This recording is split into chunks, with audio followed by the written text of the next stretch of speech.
reminded me that there is nothing, absolutely nothing to worry about because He already went ahead of us. He has gone before us. Nothing to surprise Him anymore because all of our days have already been laid out before Him. And all I gotta do is trust His word and to obey it, to just show up, because He who holds our future is good and faithful. All we gotta do is show up. And the beautiful thing about us showing up is God already did.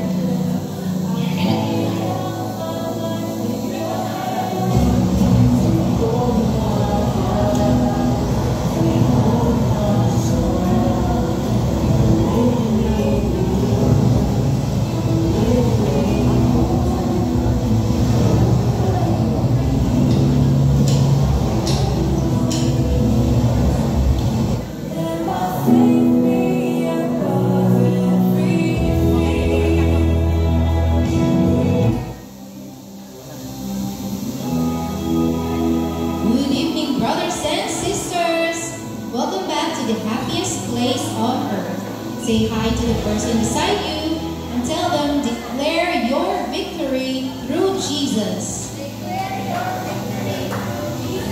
Want to stay in the loop with us? Follow us on social media for updates, inspiration, and exclusive content. Visit our official Facebook, TikTok, and Instagram profiles and discover exclusive content on our YouTube channel. Join us next Saturday, October 4, 2025, as Peace Butuan Embassy celebrates 10 years of God's faithfulness and love. The event starts with a Holy Mass at 2 p.m. and a feast session at 3:10 p.m. Make sure to bring your family and loved ones and celebrate with us. See you there!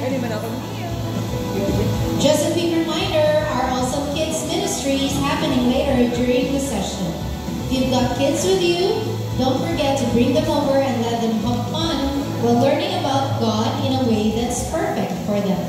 Just look for Sis Hayani at the venue. She'll be happy to welcome your little ones. So parents, make sure your kids don't miss out. Contribute to our ministries and show your support. You can send your tithes and love offerings online through various methods. For GCash, simply scan the QR code displayed on the screen or take a photo of it. For deposits and online transfers, kindly refer to our RCBC account details provided. Every donation, big or small, plays a vital role in spreading God's light and empowering our ministries. May the Lord continue to shower you with blessings, enabling you to bless others abundantly. And may we see the hands of our first-timers. Let us give them a welcome applause. We are thrilled to have you with us today. As a token of our appreciation, please claim your special gift at the lobby after the service and look for Sis Veron. We're excited to journey in faith together with you. Future activities and other announcements will be presented later during the feast. And now, let us all stand up as we feast worship. Brothers and sisters, welcome to the feast. So I invite you to stand as we praise the God tonight.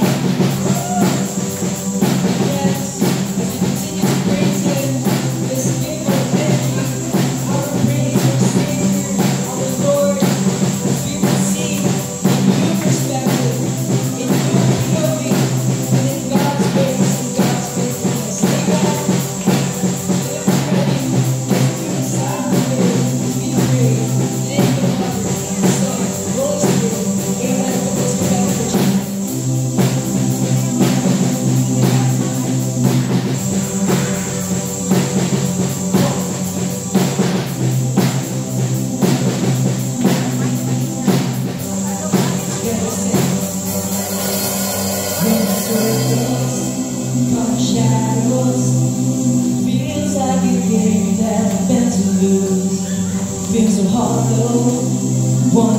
grow? What if there's more to my life than take my heart, calling me into you.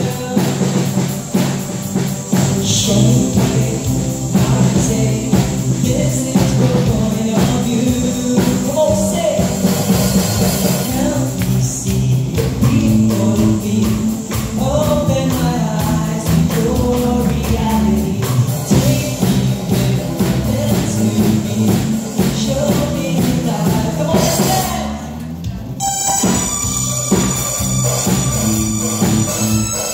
Help me see the before the beat.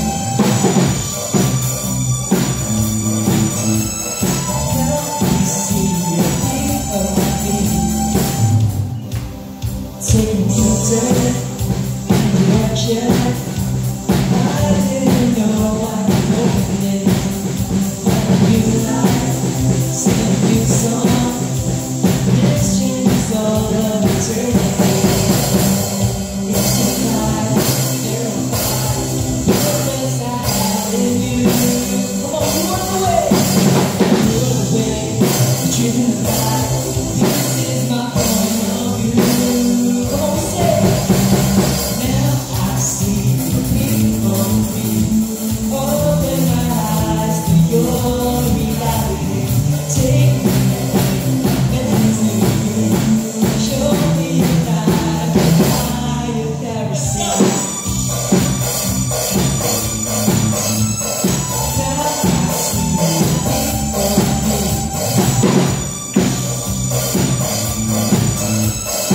Now I see the people in me.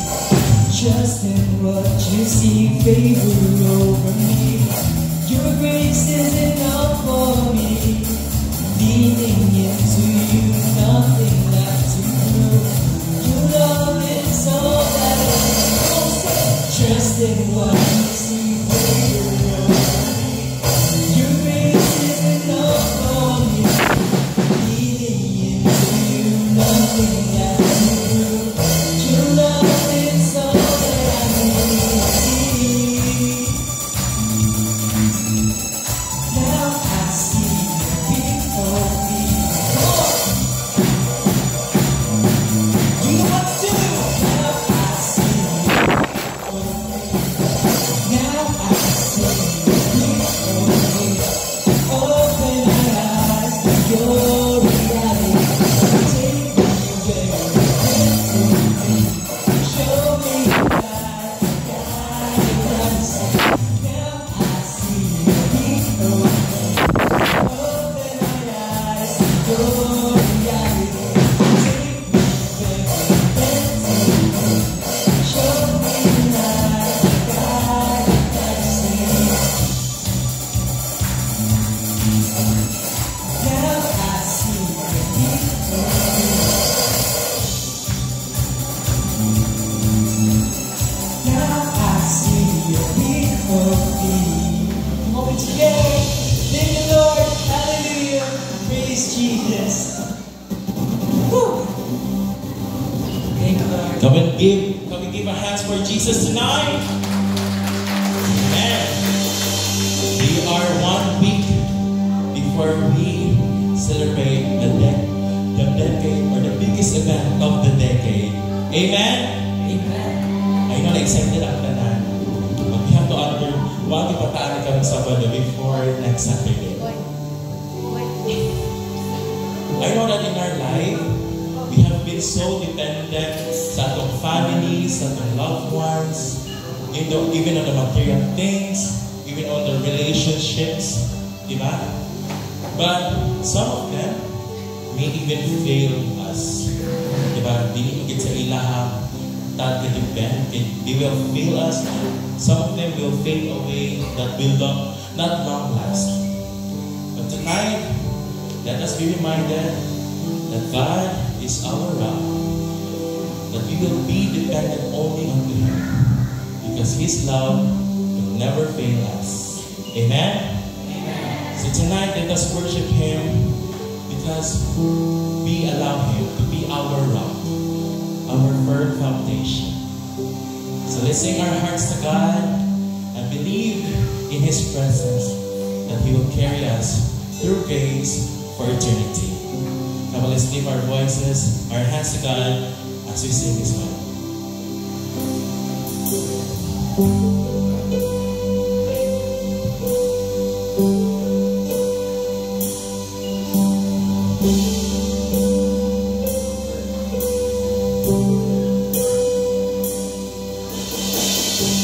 Times of need and plenty, in moments of joy and mourning, I'm never forgotten and not forsaken. When I am tired and weary, when odds are stacked against me, I'm never abandoned. I stand unshaken. Just me on.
mercy in the midst of our mess. Help us see your purpose, O Lord God, in the midst of the pain that we are going through right now. Help us see your glory, Lord, in the mundane and in the ordinary works that we have. Lord God, tonight, we choose to see through faith and not by sight.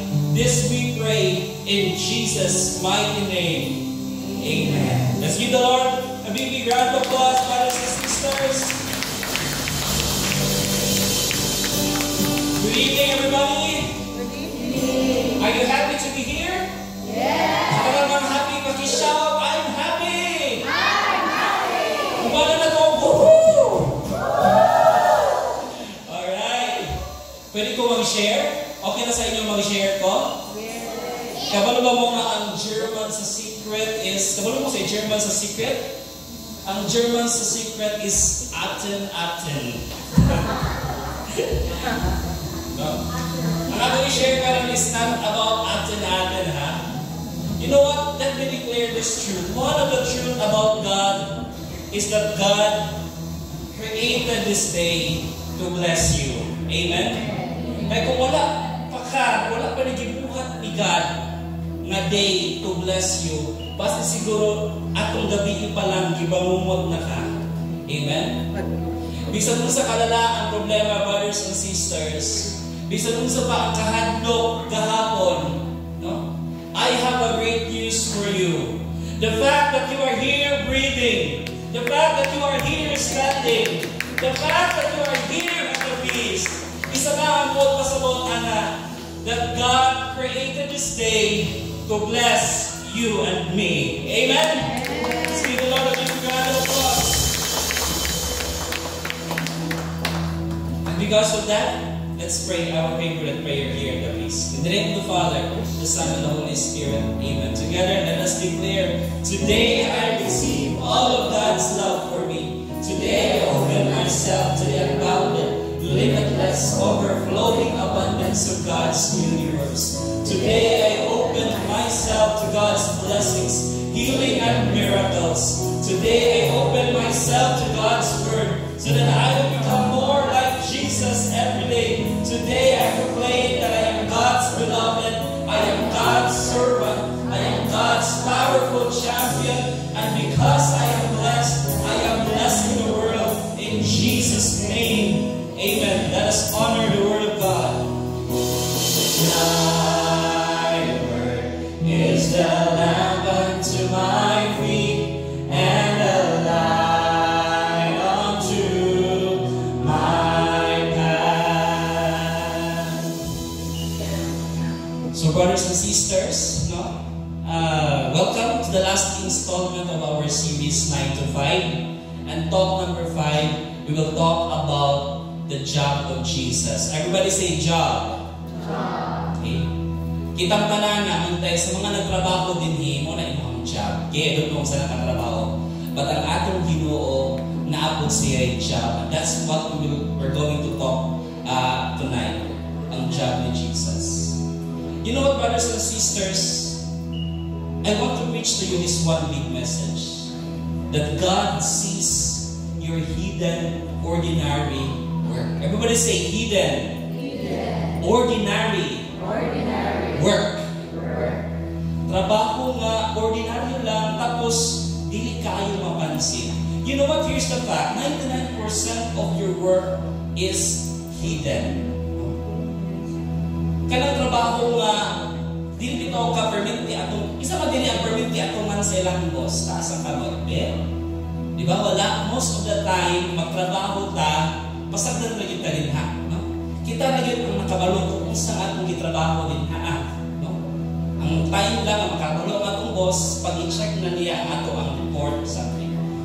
Pero siguro, wala man siguro yung atong gidno. 90% of the time, ayaw siya kubangan ng boss niya na kung saan, trabaho pa ka din ha. Wala man yung siguro. No? Kung naamang gani din nga ang boss niya 24 or 8 hours ka akong sayaan na imo ang boss. Boss, release ko ka ba? Bakit? Kasi ang kapal ng feeling mo, boss. You know what, brothers and sisters? 99% of your work is hidden. But even if that work is hidden, even if ikaw lang ang nakakita sa kung saan imong gitrabaho, even if ikaw lang nakakita sa effort na imong gihatag ang imong trabaho, our real boss sees what you are doing. Amen? You know what? Si Brother Bo nag-share sa iyong talk na bago lang siya nagpatugod og balay. For many years, nagtuyo lang siya sa iyang gamay ng balay. Pero karon nga, ikulang siya, nagkaroon na niyang family, may decide siya magpatugod og balay. In fact, as of writing this talk, ni Brother Bo, ongoing pa ang construction sa iyang house. And i-share niya, tulog ka construction workers nga nagtrabaho sa iyang balay. So first, kanina guy, si Kuya Felix Española from Pagadian City. Isa na may nakatong Pagadian. Wala. Ako nakatong ako Pagadian. Okay? At itong Pagadian, nung malabi ang mamula dito. 66 years old na ni siya. Very strong. Dahil tulog ka anak. No? And next, si Kuya Eric Daliosa, 4 ka kids from Burongan, Lite. Okay? And ang pinakabata nila, ni siya, si Jericho Pandak, 20 years old from Manila. Pero hindi daw siya Pandak, kaya taas daw ko ni siya. Nga nag-show na ni sila ng mga tao sa ato ang karon na Jesus as a job. Curious mo, ano ato ni sila ipakita? Because tonight, atong i-picture out kung sa day ang tinuod may itsura sa Ginoo. Ang atong nauna-unaan na itsura ni God, itsura ni Jesus, o sa ka-preacher, o sa ka-healer, di ba, majestic kayo. Most of the time, atong mga images, divine mercy, ngunaan ang itsura ni Jesus.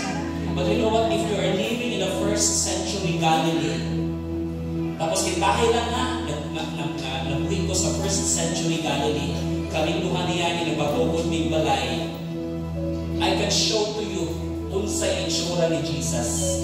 Ingon-ani ang itsura ni Jesus. Why? Because sino mo ni Jesus? Jesus is a carpenter. At kung basahon sa gospel, sa trabaho niya. So when the folks of Nazareth saw Jesus preaching, kung sa ilang ingon, di ba? Kita nga si Jesus, nagsangyo, is he not the carpenter, the son of Mary? Kasi trabaho ni Jesus? Carpenter. But kung ato din i-translate ang word ka carpenter, no? Ako sundugon si Father Amalia, i-translate niya ang gospel into Binatuanon. Ako po niya i-translate into ang carpenter into Greek, no? Pagka-Greek po ko, the word carpenter, ang original Greek, they said, ako din ilang bigon, is he not the Tecton, the son of Mary? Everybody say Tecton. Ang Tecton includes, ay ka na makita na ito sa modern na carpenter. But you know what? Ang Tecton mas broader pagit siya. Today, ang atong makita ng mga karpentero, mga construction worker, gadala more on trabaho sa wood, trabaho sa simento, no? Or kahimo kapanday o mga ceiling, kapanday o mga kabinet, kapanday o mga muna nga itong picture out sa Tecton. But you know what? Ang Tecton is more than that. Because during the time of Jesus, ang ancient Israel, wala kayo timber. No? Wala kayo mga kahoy sa ilang panahon. So most of the time, kaning mga Tectons, ang ilang mga ginatrabaho is bato.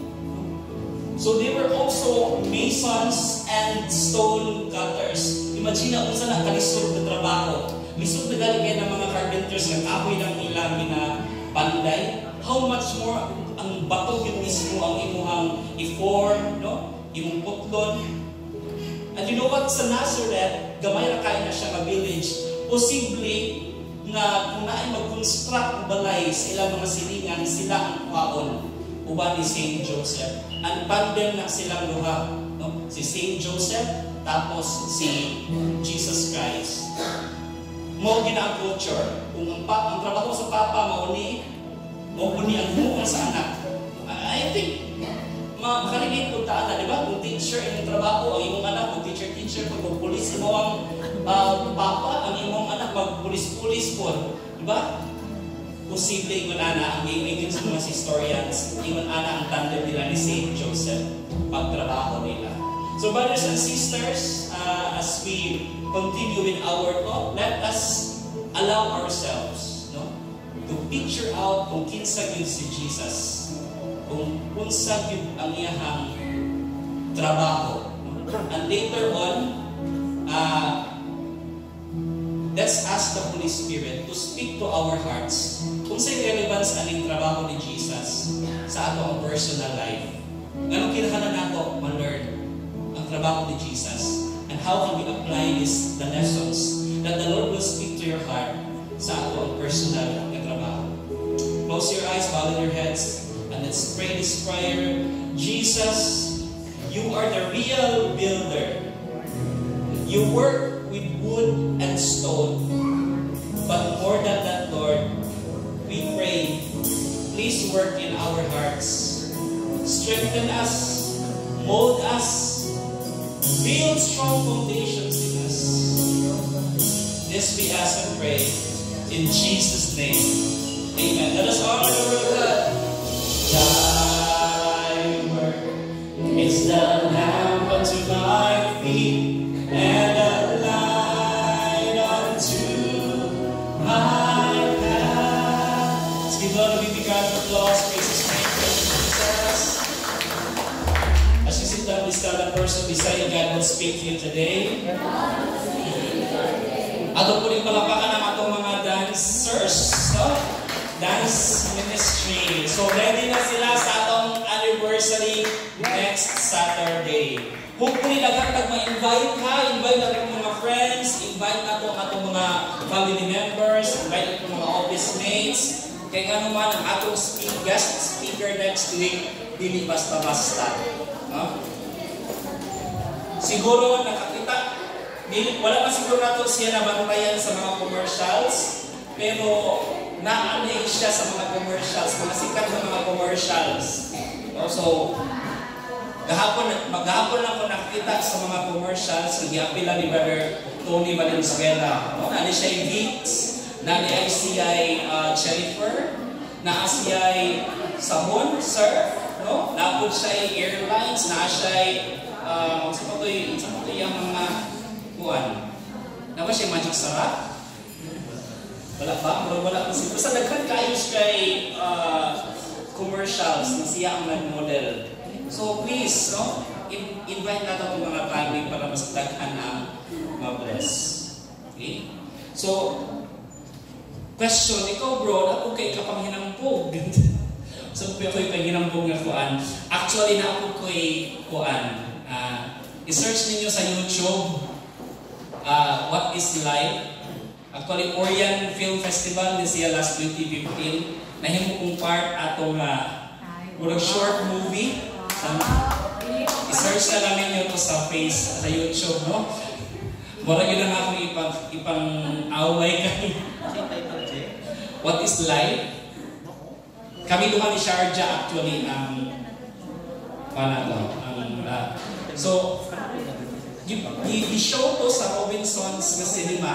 Actually, nag-entries, na-entries sa visit, na-entries sa issue, entries sa ama, no? So, ako hindi mo sa kong tuuling, at least before ko ni-graduate of college, na-post ang ako ang naong sa sinihan. So, isago kung manaap ako sa page sa YouTube dahil, What is Life ang title. So, let's continue. So, brothers and sisters, no? So we're going to paint this unusual picture of Jesus. No? So, daghan images na masunod sa atong mind when we speak of Jesus, but let's paint this unusual picture of Jesus. No? Allow me to bring you to 3 points. Number 1, like Jesus, no? Or like us, Jesus did ordinary work. Everybody say ordinary work. Ordinary work. Diba, when we started this teaching series, ang itudlo na ako sa inyo Diba? Or maybe some of you were asking, bro, ordinaryo naman ni ako ang itrabaho. No? Dili mo ko parehas sa mga scientists na maka-discover o cure for cancer. Or parehas ko sa mga engineers na build o mga bridges. Ordinaryo lang di kaya niya ako ang trabaho, bro. No? Dili ko parehas sa mga companies na dagko na maka-feed o 300 yung mga employees, maka-feed o 300 yung mga families. Monotonous ra gyud niya akong trabaho from 8 to 5, kasulod ko sa opisina. Tapos dili pa gyud mapansin sa ako ang boss ang akong trabaho. So grabe ra gyud siya ka-ordinary, brother. Pero mo ni akong point, even si Jesus had an ordinary job. Diba? We only imagine Jesus as a preacher, as a healer, o miracle worker. Pero kabalo mo kanong pagka-preacher, pagka-healer, o pagka-miracle worker ni Jesus, nahitabo ra ni sulod sa tulong katuig. Because when Jesus, pag edad niya og 30, mao pa ang iyang public ministry. Unsa din ang gibuhat ni Jesus, di ba? Basahan ang gospel. First appearance ni Jesus, pagpanganak niya, 0 years old. So karon kay patyon man ang mga bata, ning adto sila sa Egypt. No? Tapos sunod na po yung mga chapters, si Jesus 12 years old na. No? Pagbalik nila sa Jerusalem from Egypt. So from 12 years old, ang next na po niya na appearance sa Bible, pagbasahan niyo ang next na mga chapters, 30 years old na siya. First niya na appearance sa iyang public ministry. So kung sa iyang gibuhat sa age 12 hangtod 30, what do you think? Diba? So, sa common sense ng mind, ang atong masabot is nagtrabaho si Jesus from age 12 to 30 years old. Pero dili nato na mabasa letter for letter. Okay? Letra por letra. Asa mabasa sa Biblia na si Jesus nagtrabaho. So akong gamito lang atong magbasa ng Bible, brothers and sisters, we need to use our common sense. Atong gamito lang atong common sense. Dili na kay letter for letter. Okay? So today, I want you to see Jesus as a tecton. Everybody say tecton. Tecton. Ato sang i-erase ang image ni Jesus sa Divine Mercy, sa Sacred Heart. But ako i-picture out si Jesus as a person nga nagdala og martilyo, nagdala og kanang pala, nagdala og kanang gabas, nagdala og shovel. Okay? Tapos ang Jesus nga gipanungot for 12 hours tungod sa trabaho, 6 days a week. No?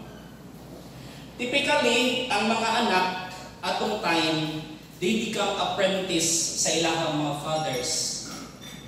So basically si Jesus, pag edad niya og 12 years old, di ba, ang age man gyud sa pagkaulitaw is 13. So most likely kaning 12 years old, nanani sa kanang stage nga maulitaw na. So naana siya enough strength nga murag mo trabaho.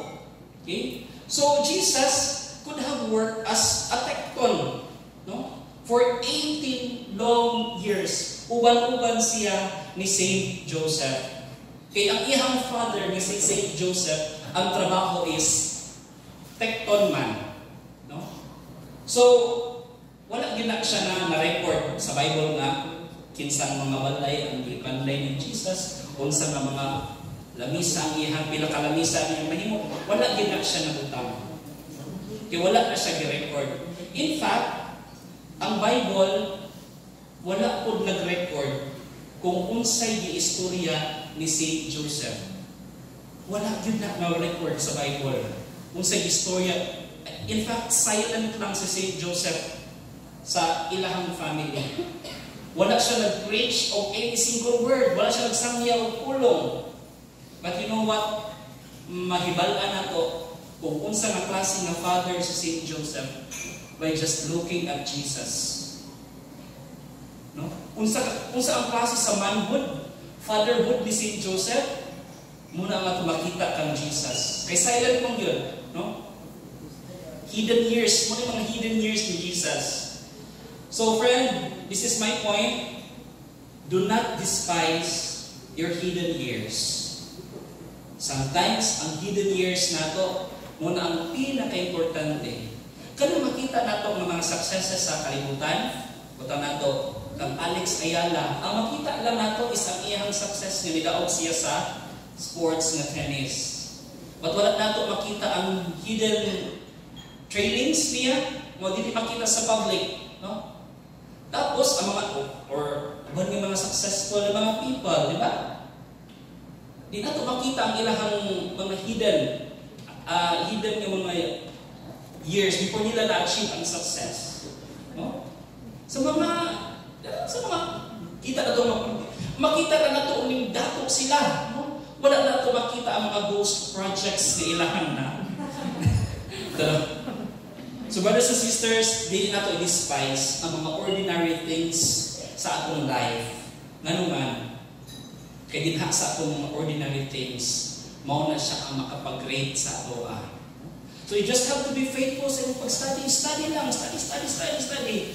Kaya mabot ang time ma-achieve na din mo ang success sa imuhang course na gusto niyo mong kabuton. No? So do not underestimate the power of quiet faithfulness because God sees you even when the world doesn't see you. Because in God's economy, which is mo pinaka-importante nga economy, the hidden can be the path to the holy. May I share to you this story. Did you know nga naatay feast builder nga judge, RTC judge, Regional Trial Court Judge, taga Cebu. Ato na lang siyang pangalan, si attorney or si Judge Rico Rentosa. He was a feast builder bisa prior sa iyang pagka-judge, RTC judge, sa Cebu. And murag 2 years ago na-appoint siya as Regional Trial Court Judge. I don't know kung sa mga branch sa Cebu. And pag-appoint niya as judge, ang backlog sa iyang court is 2,500 plus ng mga cases. So kinahanglan na niya i-resolve. Kaya sa korte manggod, pag walay judge, dili karafulan o case, pero mag-file up ang imuhang quota. Ito naman na sila quota every year. So kung walay judge na nalingkod din kay vacant ang position, dili na sila pasahan ng case. Pero ang quota nila mag-add up every single year.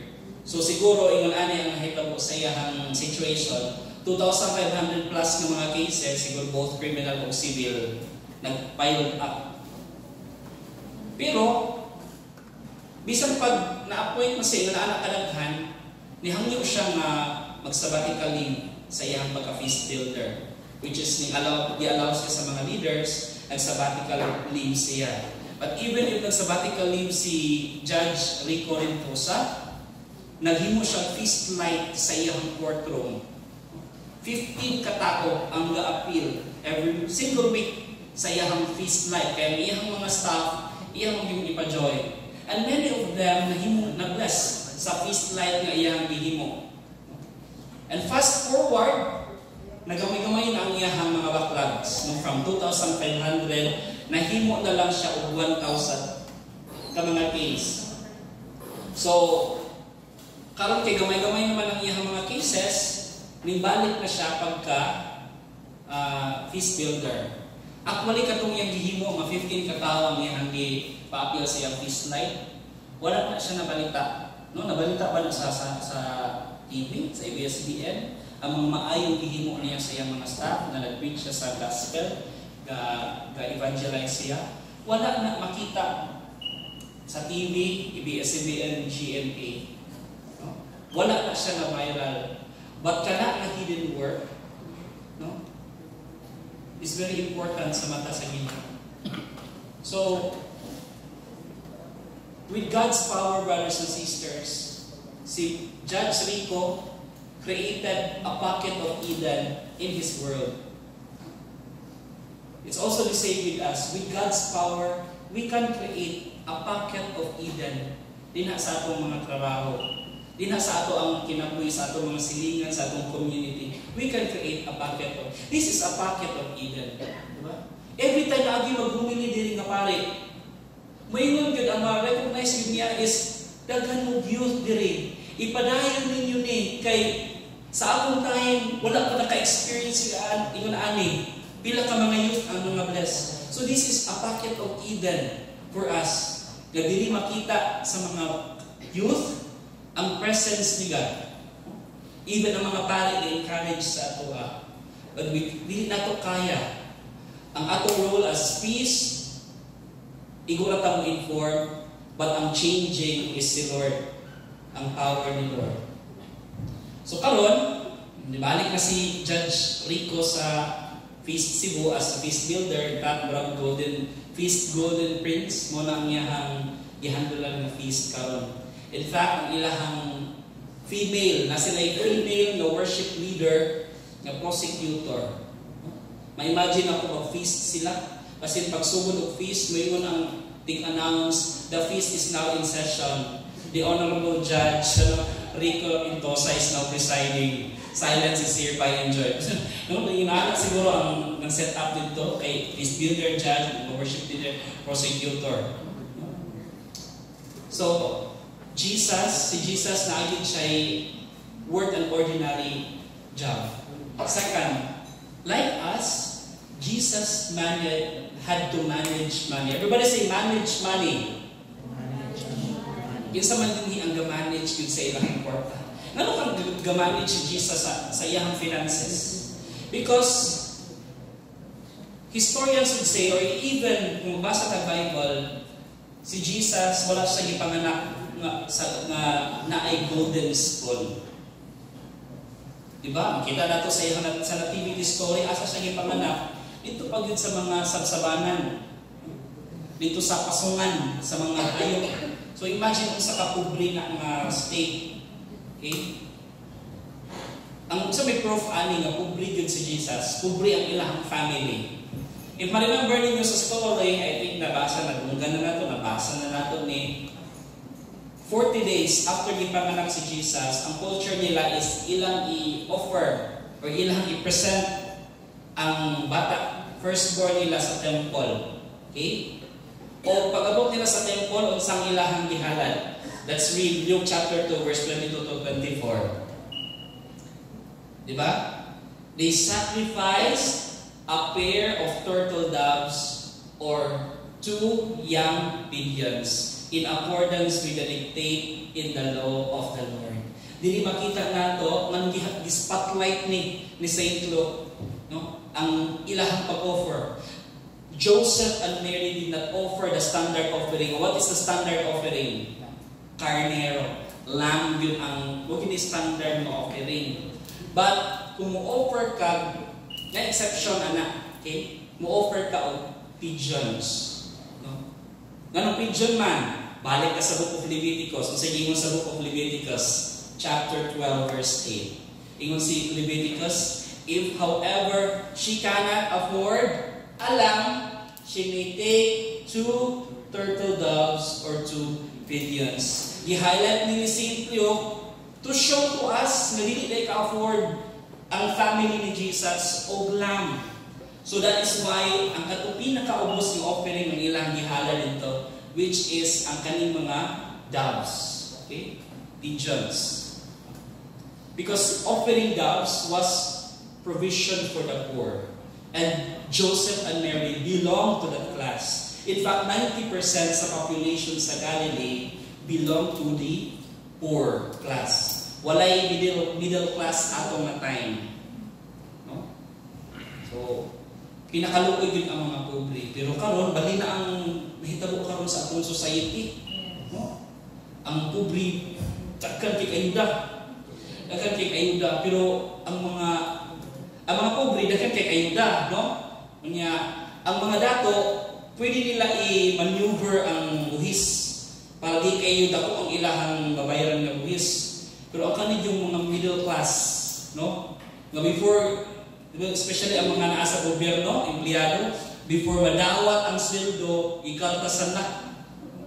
Na how about ang programa sa mga empleyado, ay sa kanong mga middle class, no?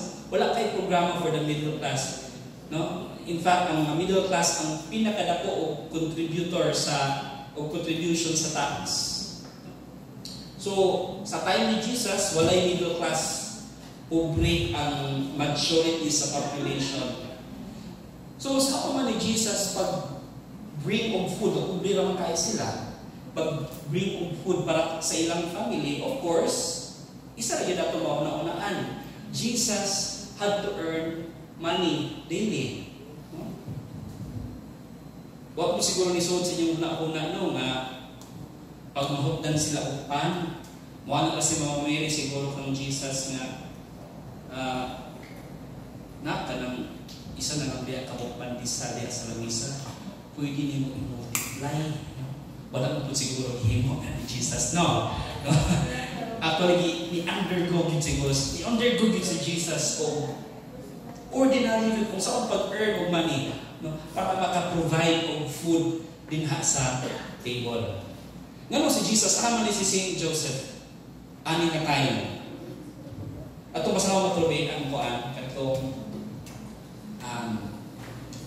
verse bitaw na Jesus is a carpenter, he's the son of a carpenter, the son of Mary.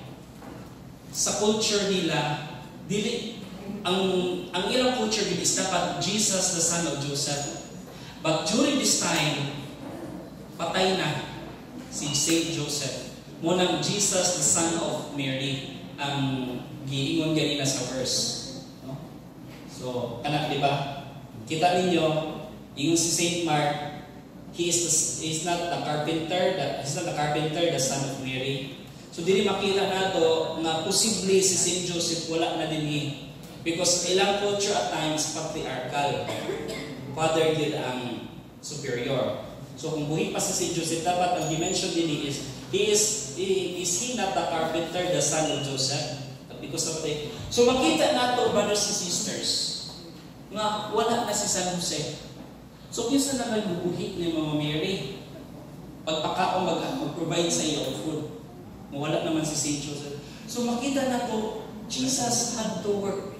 Kinahanglan, breadwinner na si Jesus aning matay. Insa man dili ang mga breadwinner, taas ang amo. Okay. Sino mo og kaagi ni Jesus? Kay si Jesus nahimo kong breadwinner sa ilang family.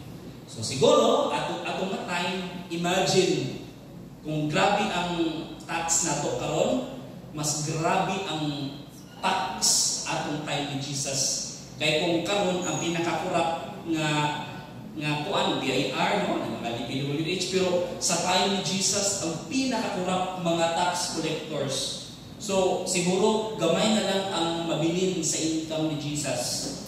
So kinahanglan niya budgeton, agi si Jesus ana, working for money, buying for food, budgeting, and even paying taxes. Point number 3, brothers and sisters. Like us, Jesus suffered in His work. Everybody say, suffered in His work. No? So since ang iyang sweldo was heavily taxed by Rome, because ato na time, Israel was under Rome, Roman Empire. So taas ang hugis. So most likely, ang iyang mga boss, gidaw ay tax sa iyang sweldo. And ang mga kinahanglan pa niya mo deal po siguro sa mga difficult kaayo ng mga workmates.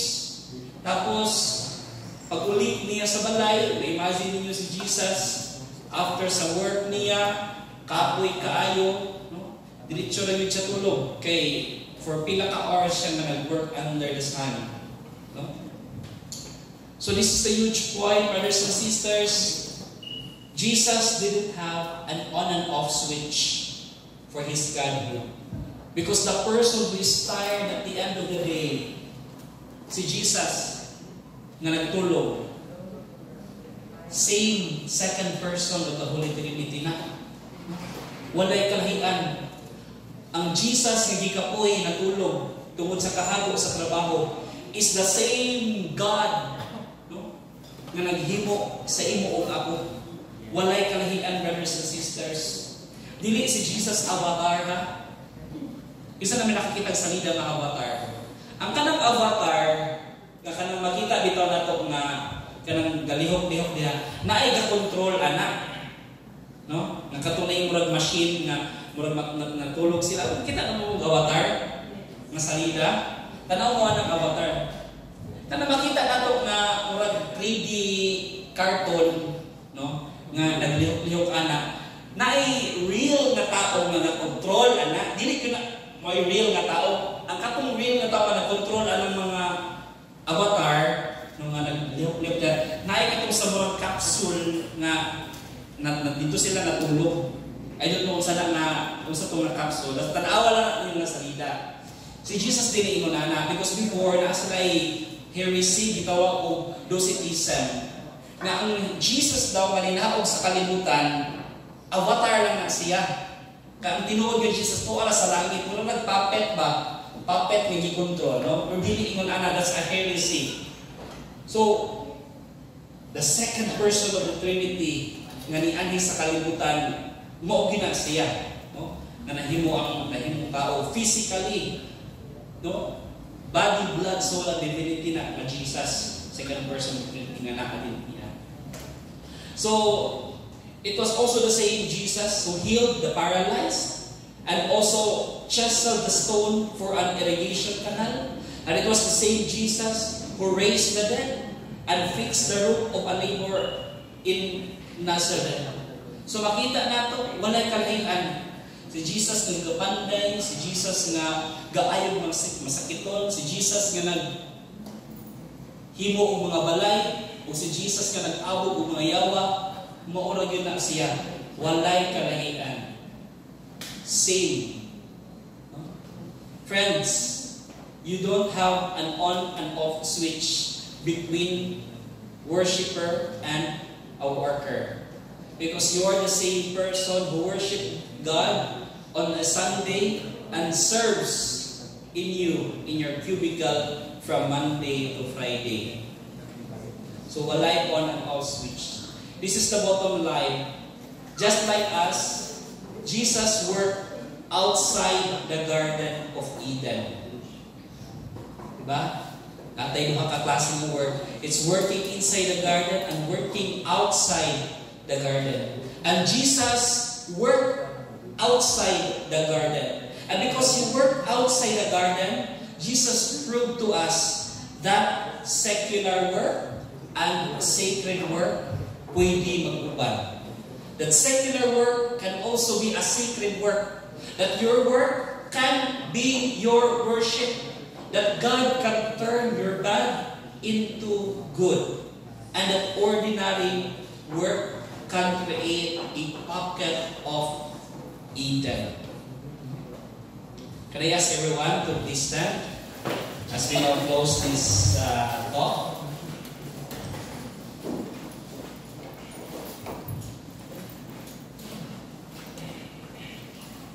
So again I'm encouraging you, mag-invite ta, pinahinin na tag-message sa ato ang mga kaila for next week nga anniversary celebration. Okay?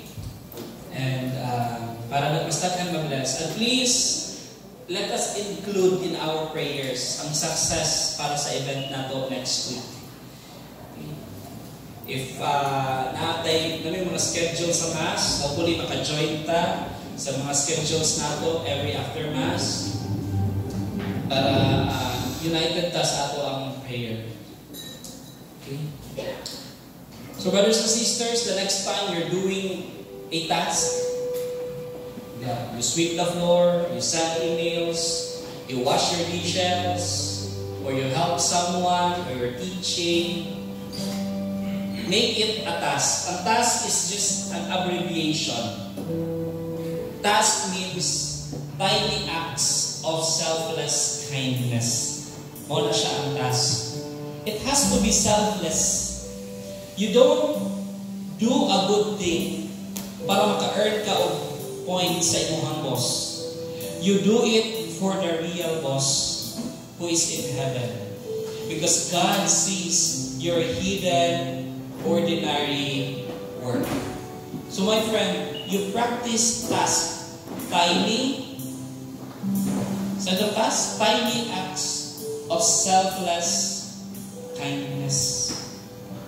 You do that every day because your real boss in heaven sees your ordinary work. This will be what makes you truly happy and will make you truly successful.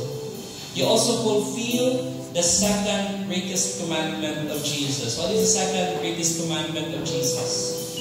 That you shall love your neighbor as yourself. Mother Teresa said, this is the famous quote of Mother Teresa, not all of us can do great things, but we can do small things with great love. So again, Jesus had an ordinary job. Si Jesus nagtrabaho nga gikubala ni kamot. Gagunit siya o mga bugat ng mga butang, holding iron, stone, wood. And as a tekton, as a carpenter, he was fulfilling task. Kung sa maning task, not just tiny acts of selfless kindness to everyone every single day. He calls us to do the same. But at the end, naay lahit ng meaning ang task with Jesus. Because He did the ultimate task. And what is it? Total act of selfless kindness. That is the task of Jesus. For the hands of this victim got pierced with iron nails on a wooden cross. Kaning mga kamot nga trabaho mo, kuning mga kamot nga gilagbasan sa mga lansang nga mo lansang niya sa krus. And He died to save us. He offered His entire life to give us eternal life. And the Bible says, Matthew chapter 20 verse 28, it says, the Son of Man did not come to be served, but to serve and to give His life as a ransom for many. So Jesus the Tekton is not just an ordinary builder. He is building a kingdom for you and for me. The question now is, will you work with Him in building His kingdom?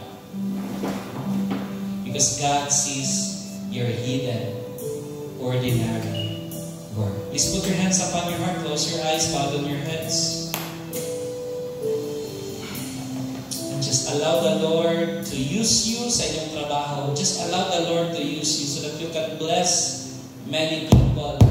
Let us work together that we can make this country better again.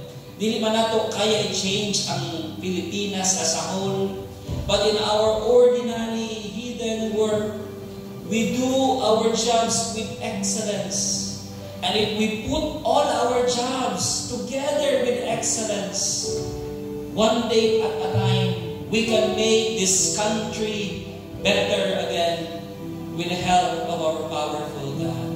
Father in heaven, use my hands, use my heart, use my life to lay the stones of kindness, O Lord, sa among mga trabaho, to raise walls of compassion, to carve paths of mercy, Lord. May every task I do today echo your love, and may I never forget you see me, that you're with me, that you're building something beautiful in me.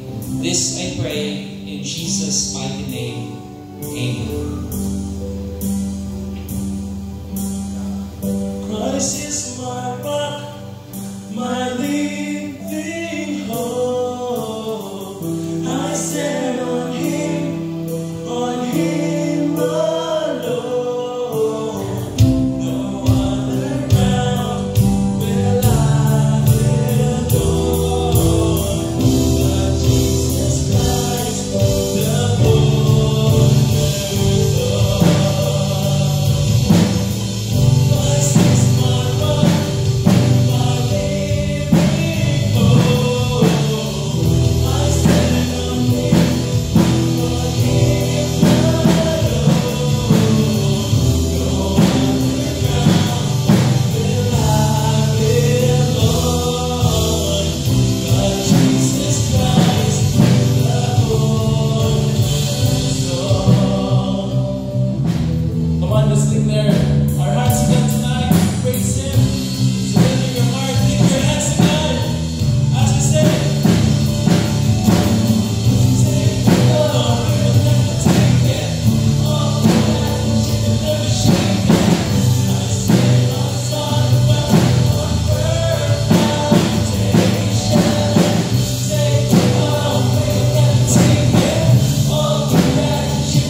Brothers and sisters, just continue to lift up your dreams, lift up your novena to God's love.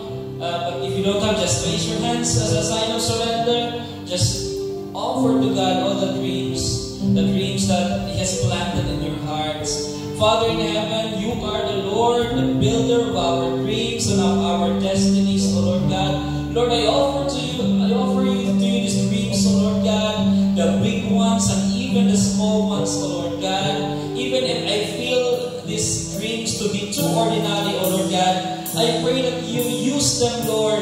Use my hidden work, my quiet service, my daily task, O Lord God, to build something beautiful in this world, Lord. And this we pray and ask in Jesus' mighty name. Amen. Come on, we sing it out. Your voice.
Let's give our glory to God tonight. Declare your praises to Him. Hallelujah.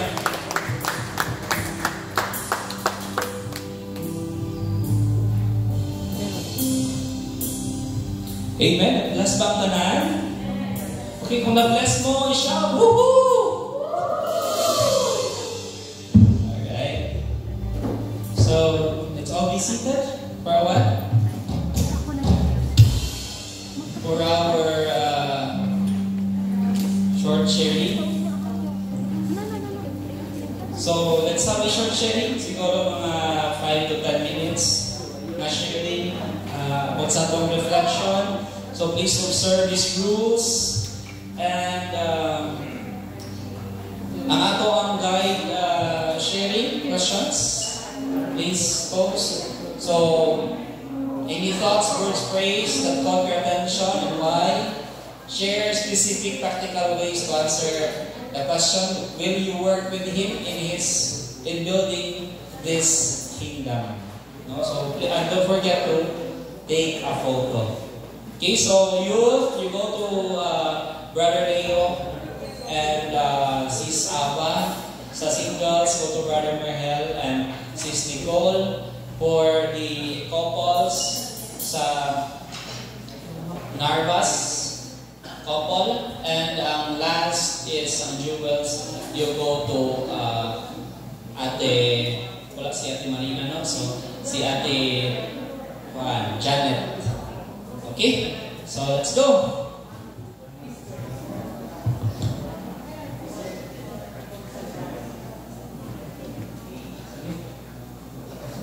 Sharing.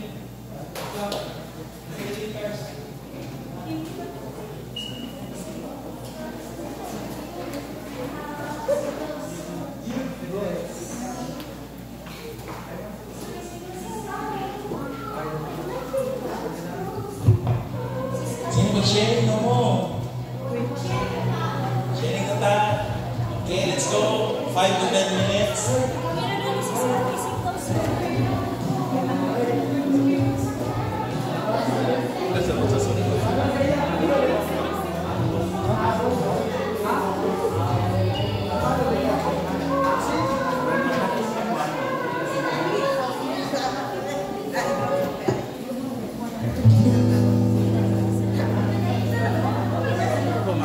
Apa dia kumakin?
Lala. Okay, humana ang tanan. Ikaw ba? Dance ba na yung balik? Kaya hindi ko binabalaw. Dapat mas spread mo dali sa tumao, hindi mo magsayo.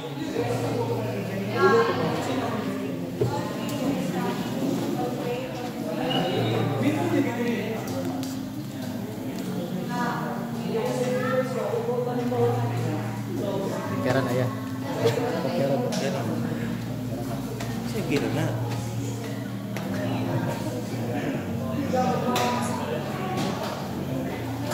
Okay, let's go back to our seats. Bless ka na tonight.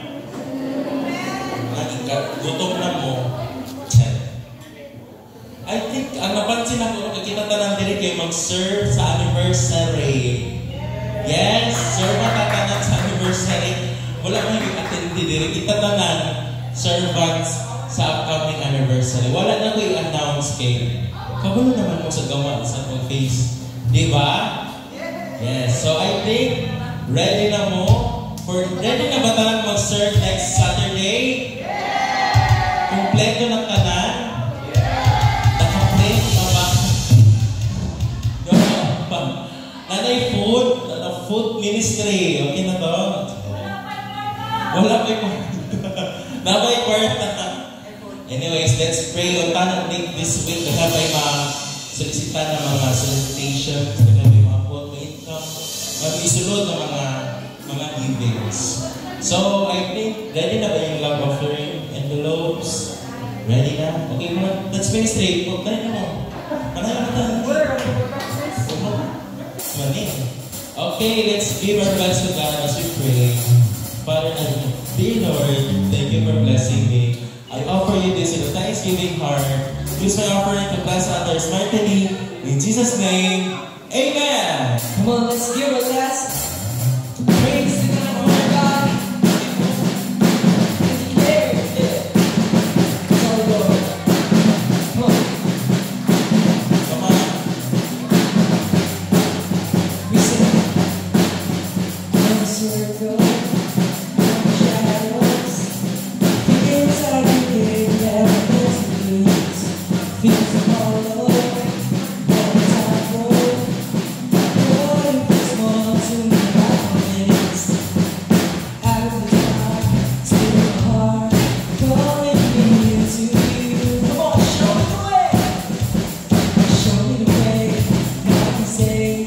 This is your point of view.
Praise God!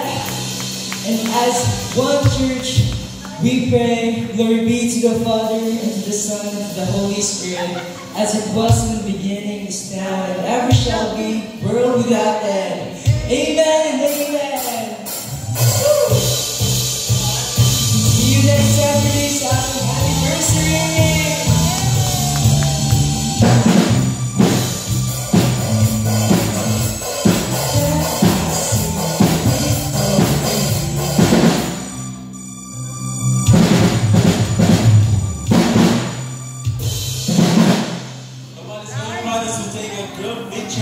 See you next Saturday. Ang masong kids, wala pa naman. Wala pa sila naman. Game na Come naman. on. Come on, let's go in front. Lamig ko lagi mo. Ay, kaya mo pa man ang mga bata. Pag-iwan sa lights. Ayun sa live.